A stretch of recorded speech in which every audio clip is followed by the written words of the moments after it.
Last Friday, prosecutors, the Attorney General's office and United Nations prosecutors body alleged that the president of Guatemala, Otto Perez Molina, helped lead a custom tax fraud racket, and they've asked the courts. They asked the courts to investigate the president on these accusations, and the courts ruled yesterday that they will allow the investigation to advance. And they sent the investigation to Congress. Now, Congress has to put together a 5-member committee in order to investigate the president to decide whether or not they're going to impeach him and strip him of his immunity.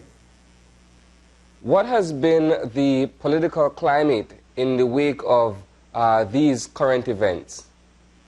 It's been a very tense political climate. The president has lost quite a few cabinet members and several top advisors.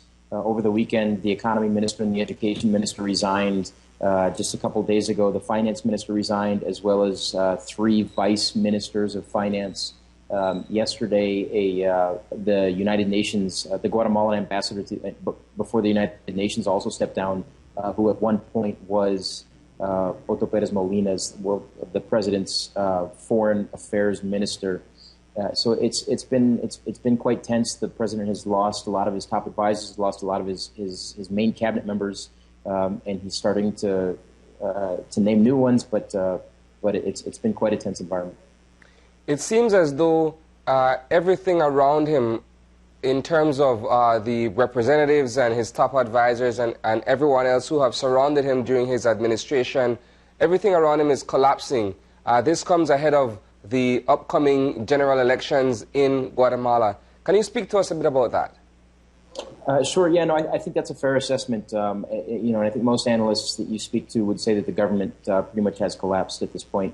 The elections coming up are going to be on September 6th. This is going to be a first round of elections. None of the candidates have enough support yet to reach the 50% threshold that they would need to avoid a runoff. So I think the general feeling is that there's going to be a runoff election between the top 2 candidates in October. That will likely involve the front runner, who is Manuel Baldizón, who is an opposition candidate, and one of 2 other candidates, possibly Jimmy Morales, who is another opposition candidate, and Sandra Torres, who is also an opposition candidate.